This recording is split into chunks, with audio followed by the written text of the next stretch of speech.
Hi, welcome to week 1 of lab in biology. Now last week we did a pre-lab where we went over laboratory safety and use and care of a microscope. This week we're going to go over basic chemistry and the properties of water. This is because later on as we go through the unit, the basic chemistry really affects how your biology works. So it's good to have a good basic understanding.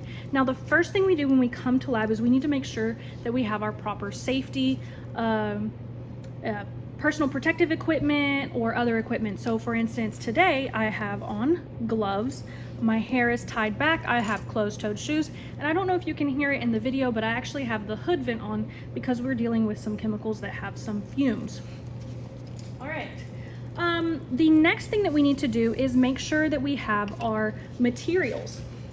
Each table is provided with the materials listed at the top of the page in the corner here. That means that whatever materials are listed here need to be returned at the end of class. So let's go ahead and get our materials, which are up at the front of class. So we have them here, and I'm gonna go ahead and get these.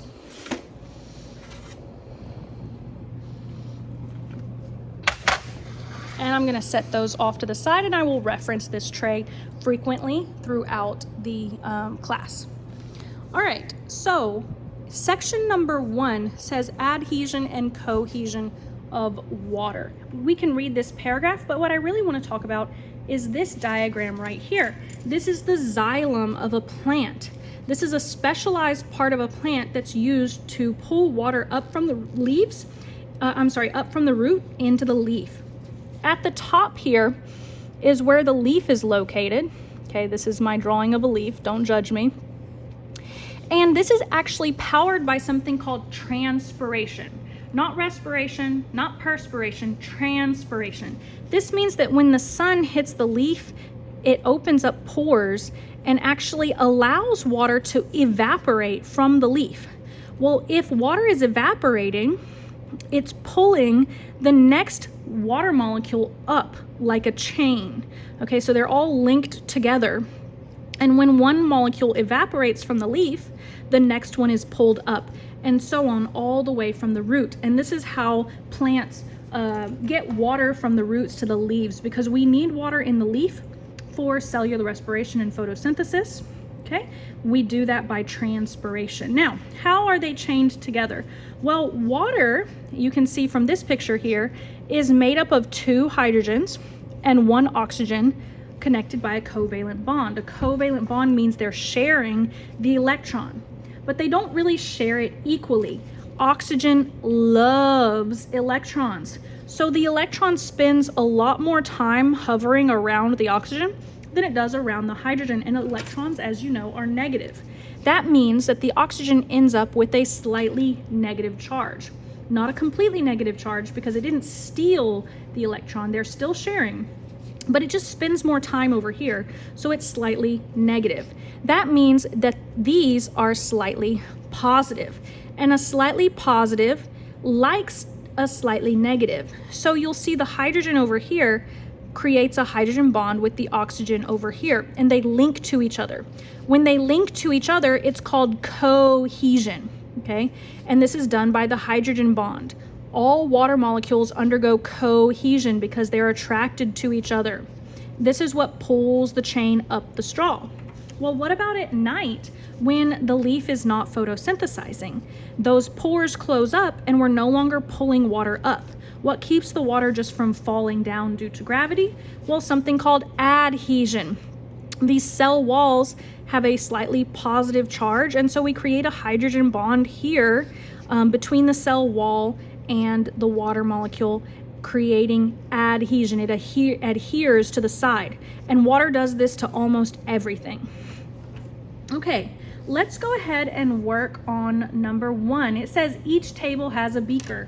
What do you know? On my tray, I have a beaker here. It's a 250 milliliter beaker, but the measurement goes up to 200 milliliters, sorry. Carefully fill the beaker with 100 milliliters of tap water.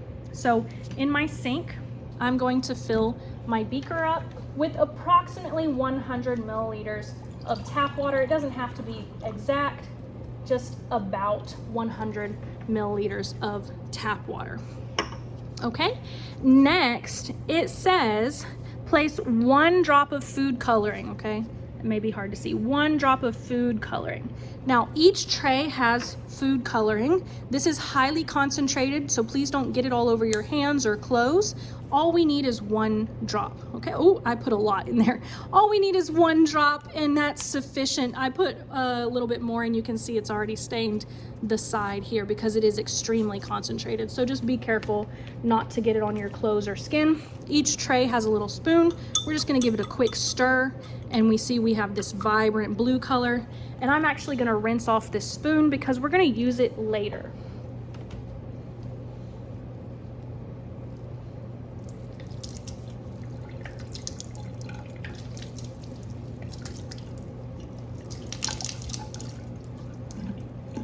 Set that to the side. Number 2 says place your stalk of celery into the beaker. Well, up at the front I have stalks of celery ready to go for the class. There's 3 up here. I'm just gonna grab all 3. You only need 1, but you know, I cut 3 of them, so I'm gonna use 3 of them. All right, it says after you place the stalk of celery, you need to wait 30 minutes. So you can set a timer on your phone for 30 minutes and then continue on to the next section. So I'm just gonna take this and set it to the side here, and I'm gonna forget about it for 30 minutes. And then I'm gonna remind myself, in 30 minutes, I'm gonna come back to this section. So I can skip all of this. Let's go to the next page.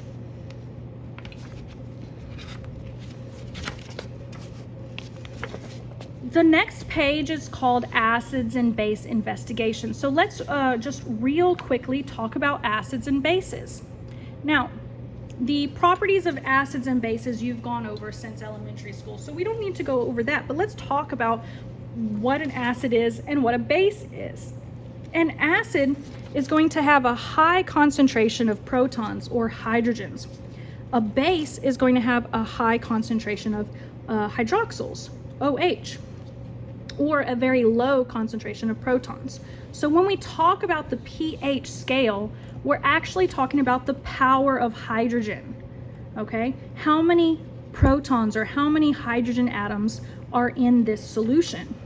So a pH of 1, which is highly acidic, very acidic, has 10 to the negative 1 bases, or 0.1 power of hydrogen of acids. Forgive me, this is the 3rd time I've made this video and I keep stumbling over different sections, so we're just gonna power through. A pH of 1 has a 10 to the negative 1 power of hydrogen, or 0.1, so extremely acidic. When we mix them together, an acid and a base, we get something called a neutralization reaction. That means we're going to end up with a water and some kind of salt, not necessarily table salt, but some kind of salt. So in this example, the hydrogen from hydrochloric acid and the hydroxyl from sodium hydroxide combine to make water, 2 hydrogens and 1 oxygen. The chloride and the sodium combine to make sodium chloride, a salt, and in this case it is table salt. All right, so number 1 says complete the chart to the left by filling in the spaces. So let's look at this chart. We already did number 1. Let's look at number 2. Number 2 is vinegar. We have 10 to the negative 2, which means a pH of 2. If we have a pH of 3, that means we have 10 to the negative 3.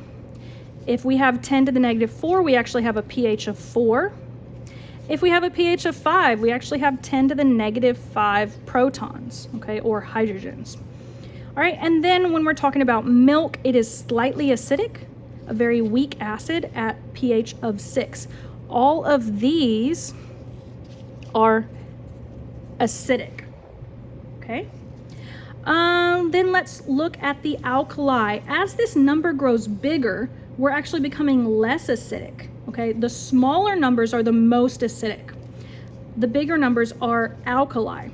So a pH of 8 is 10 to the negative 8 protons. 10 to the negative 9 protons is a pH of 9. A pH of 10 is 10 to the negative 10. A pH of 11 is 10 to the negative 11. 10 to the negative 12 means a pH of 12. And a pH of 13 is 10 to the negative 13 power. Now, 14 is extremely, extremely alkali. We're talking about oven cleaner here. Oven cleaner is useful because it reacts with the grease that's been caked onto your oven. So it reacts with fats. This is extremely alkali. Please don't get this on your skin. It will hurt you. But that means that we have like 14 zeros before we get to our little proton. So this is an extremely small number of protons or hydrogens. All right, all of these are alkali or basic. Then we have distilled water. The reason why I wrote distilled is because tap water may be a little bit acidic or a little bit basic depending on the processes that it's gone through to be cleaned. And so tap water may be a little bit acidic or a little bit basic, but distilled water should always be a pH of 7 or a 10 to the negative 7. This is neutral. This is the only one that's neutral. So when we have a neutralization reaction, we have a byproduct of water, which is neutral. When we mix acids and bases, they tend to neutralize. They come to the center. All right, still on number 1, it says color the acidic portion yellow. In each of our boxes, okay, we have crayons. You can just take that yellow crayon and color in the top portion of the chart. Anything that's acidic. Anything with a pH of less than 7 is an acid. B says color the alkaline portion blue. So anything with a pH above 7 is going to be blue or alkali. And then color the neutral portion green. This is the only part that should be green, is a pH of 7 or distilled water. Let's answer some questions about our chart. It says if a liquid has a concentration of proton of 10 to the negative 12, what is the pH number? Well, if we look at our chart, we know that a 10 to the negative 12 is a pH of 12. That's extremely alkali, very alkali. In fact, that is the pH of bleach. I just want to make a side note. Many household cleaners are either bleach-based or ammonia-based. Ammonia-based cleaners, floor cleaner, glass cleaner, they're ammonia-based. Bleach, well, anything bleach-based, like countertop spray sometimes has bleach in it. Never, ever, ever mix ammonia-based cleaner with bleach-based cleaner. You will end up with chlorine gas or mustard gas or some combination of a very caustic gas. That can be very dangerous and trapped inside of your kitchen or your household or a small bathroom can cause you to pass out or even die. So please don't ever mix household cleaners. This is why. All right, if a liquid has a pH of 6, according to the pH scale, what is the concentration of protons or hydrogens? Well, a pH of 6, if we look at our scale, means we have 10 to the negative 6. This is very slightly acidic. pH is logarithmic scale. Well, what does logarithmic mean? Logarithmic means we're using a power of 10. So that means this number is 10 times different than this number. This number is 10 times different than this number. Oh, here we go. So a pH of 4 is 10 times more acidic than a pH of 5. And pH 5 is 10 times more acidic than a pH of 6. But if we do 10 times 10, 4 is 100 times more acidic than 6. So tomato juice is 100 times more acidic than milk. We don't think of milk as being very acidic, even though it is very slightly acidic. It's not as acidic as tomato juice or lemon juice or other fruit juices. All right, so this one says, based on this information, what is the difference between coffee and water? Well, let's look at our scale. We know water has a pH of 7, and according to this, black coffee has a pH of 5. So let's look at our question. 5 to 7 is a difference of 2. So it's not 2 times 10, it's 10 times 10. So 10 times 10 is 100 times difference. due to the logarithmic nature of the pH scale, coffee is 100 times more acidic than water. Let's get down to actually working on the lab. So we've analyzed the pH scale. Now let's work with some chemicals.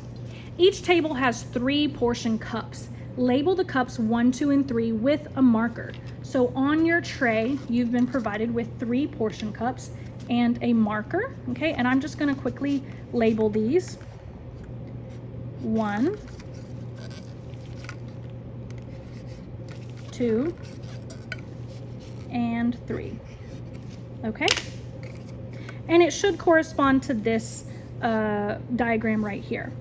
Then it says 1 person from the group should bring these to the front and place 2 to 3 drops of the mystery liquids into the portion cups. Okay, so I'm going to take you to the front and we're going to check out our mystery liquids. All right, here's mystery liquid number 1, number 2, and number 3, if you can see. And I'm just going to very quickly take a little bit, not very much, from number 1.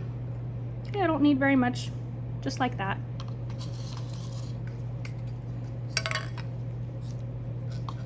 Number 2, make sure our labels match. I don't need very much of it. And number 3. Okay. And let's go back to our table.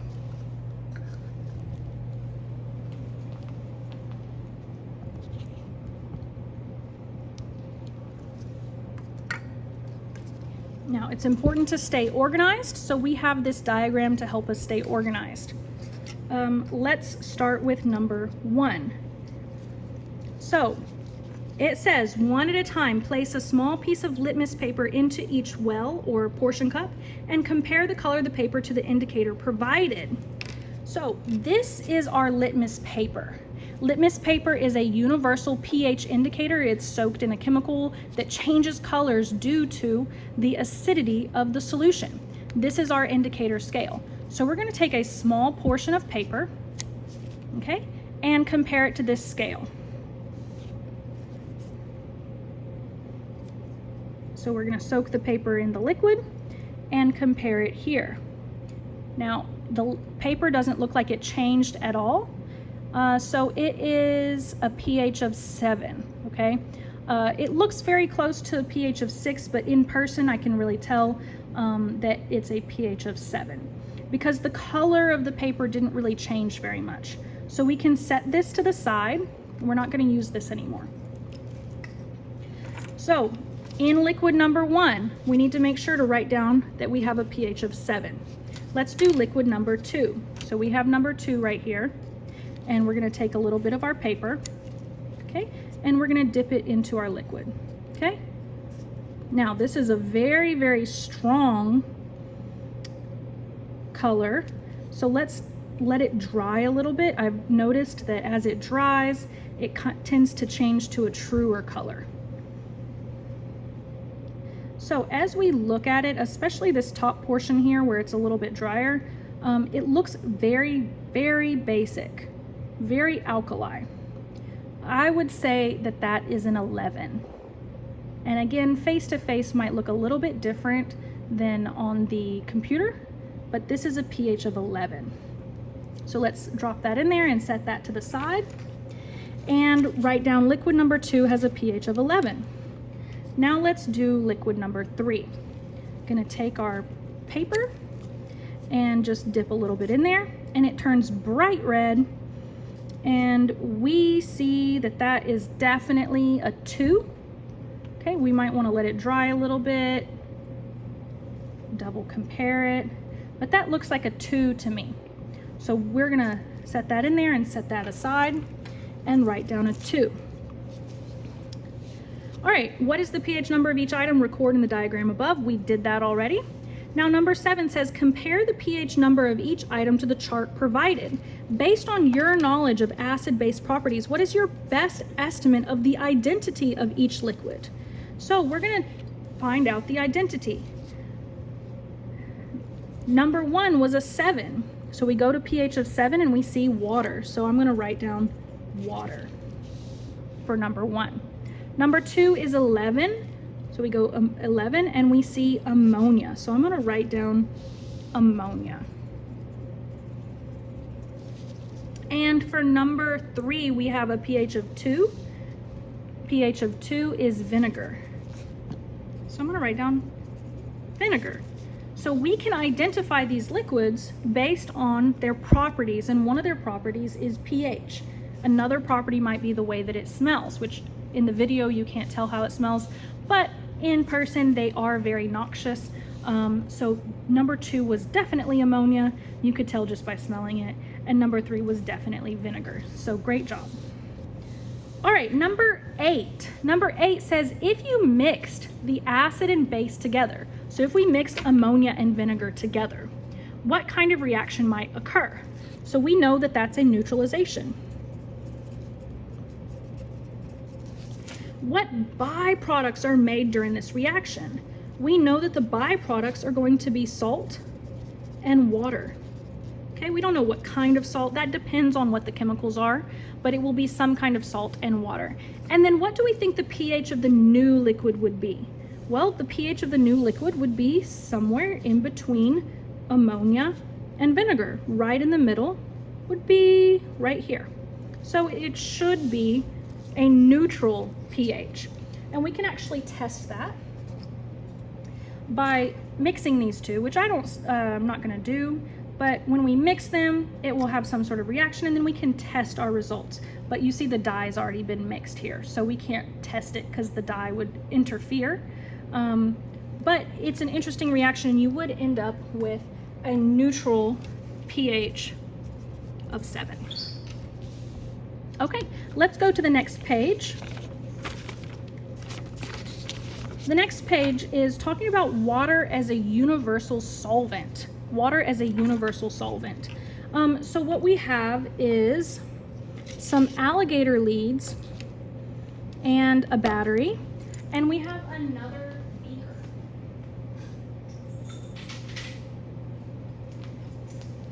Okay, and this beaker might have a little bit of debris or rust on the bottom. So one thing that I like to do before I start is I like to rinse it out with distilled water so that I know that there's no ions inside.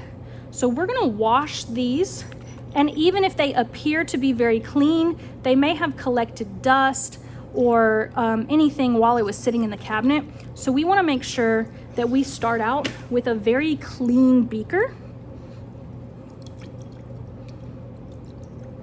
And so I'm going to clean it with distilled water. Okay, so we have all of our pieces here. And we're going to create a circuit based on this diagram. Now I used to use LED lights, but I switched to these lights this semester, so I haven't changed that diagram, but we can still follow the diagram. We see this battery has a positive side and a negative side. So this is negative, this is positive. That means that the alligator lead with only one electrode needs to be connected to the negative side. Okay. And the positive side should be connected directly to our light, which is right here.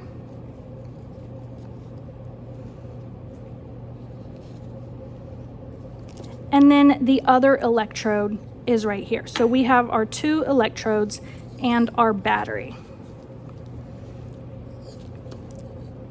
If we connect these, the light should turn on. Okay, but we're not doing that right now, so set them aside separately.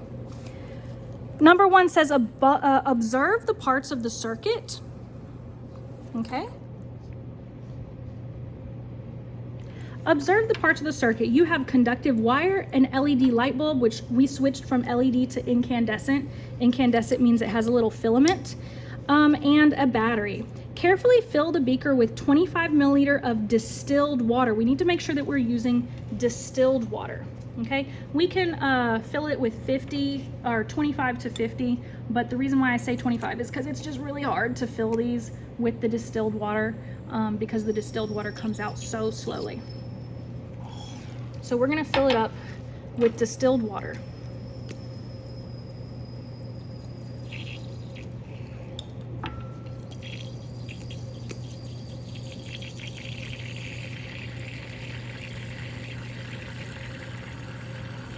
Now, distilled water goes through a special process where all of the ions have been removed from the water. So there shouldn't be any ions in this water. I'm worried about that little rust spot right there. That might interfere with our experiment. But for the most part, there shouldn't be any ions inside of this water. It should just be pure H2O. Now, we have filled it up with distilled water. Now place the electrodes into the water on opposite ends. Please don't cross them. Just put them in the water on opposite ends. And if you notice, our little light bulb doesn't light up. Oh, you can't see it in the video. When we put the electrodes into the water, the light bulb doesn't light up. Now that's not a problem with the light bulb turns on. But when the water is not conducting the electricity, because there's no ions in the water, it's pure distilled water. It says remove the electrons and pat them dry. We are keeping them separate on opposite sides, so they shouldn't touch. Now add a pinch of salt to your water. Each table is given a little bit of salt. If we add just a little bit of salt, not very much, and stir it, we can compare results. So I want to see that light bulb. Okay, let's keep adding it.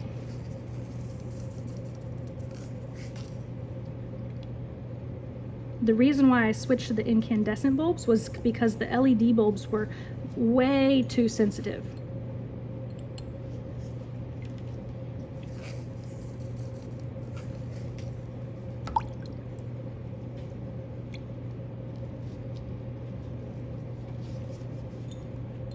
Oh, I don't know if you can see it in the video, but we just barely have any light.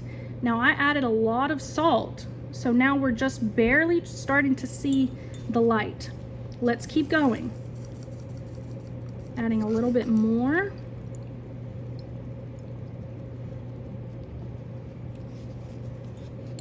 Now it's getting brighter.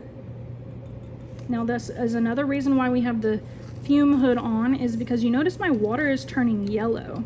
That's actually because of a reaction between the salt and the electricity.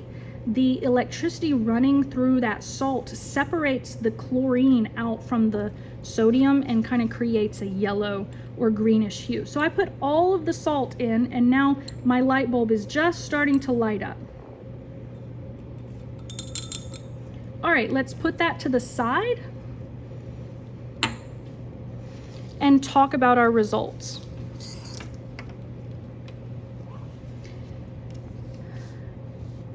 Number one, did adding salt change your experiment? How did it change your experiment? So, yes, the more salt, the more conductivity. Now, forgive my handwriting. I'm trying to write really fast. Yes, the more salt we added, the more conductivity we had, meaning that the water, distilled water by itself, did not conduct any electricity. But once we added the salt, or an electrolyte, it was able to now conduct electricity and light the light bulb. In fact, the more salt we added, the more the light bulb lit up. That's because salt has a charge, a positive and a negative charge. And this is what allows the electricity to flow through the water, is the dissolved salt, not the water itself. Number two, what did you learn about the conductivity of electrolytes, such as salt, in your body? Well, your body actually uses electrical signals a lot.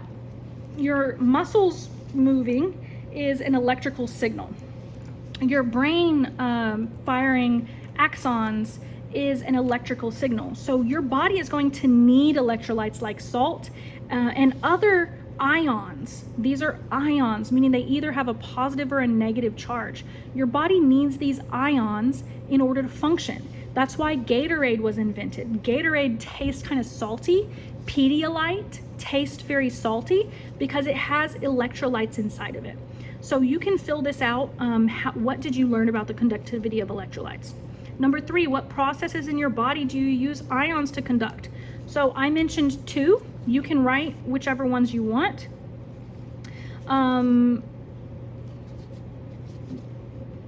you can use muscles and brain activity as examples. Number 4, would it be better to drink distilled water or mineral water? Why or why not? Well, what we put in our glass was distilled water. This has no ions in it. This is actually very dangerous for you to drink. One, it doesn't have any electrolytes in it, so it's not really doing you any good. It's not really hydrating you. But 2, it will actually suck the ions out of your cells when you drink distilled water because it has a much higher concentration of water than solutes. So it would definitely be better to drink mineral water than distilled water. Let's go back to the first page. Now, it hasn't quite been 30 minutes, but I'm looking at my celery stalks and I'm not really seeing the result that I wanted. So let's go ahead and talk about it. After the time has ended, answer the following questions based on your observations. So, has the water moved up the celery stalk? Well, let me get a paper towel and we can look.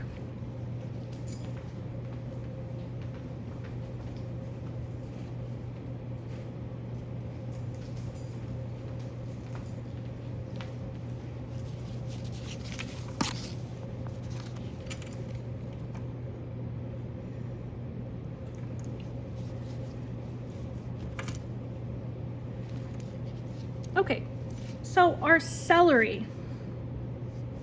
I think part of the problem is that the celery is such a dark green color. It's kind of hard to see where the dye has moved to, but we can really see underneath it that the dye has moved up these little stalks. If we left it there longer, we might even be able to see the dye in the leaves. And the rate might have been increased if we had more light or it was hotter. It's not really that hot in here. So I'm actually going to do another experiment where I put this in the warming oven and see what happens if it goes faster, because we're working with the evaporation from the leaves. So we have our celery. Number 3 says, A says, has the water moved up the celery stalk? How does the water go against gravity? Well, we already talked about that when we talked about the xylem. The water moves against gravity because of transpiration, the evaporation from the leaves, and the adhesion and cohesion of the water molecules, particularly the cohesion, pulls each water molecule up like a string. So if you're answering A, yes, it went up the celery stalk. We didn't see very much of it go up the celery stalk, and I'm sorry that it didn't work out that way, but you can continue, or you can do this at home and maybe leave it in the water overnight and see the water molecules move up the celery stalk. And it goes against gravity because of transpiration, which is a combination of evaporation, adhesion, and cohesion.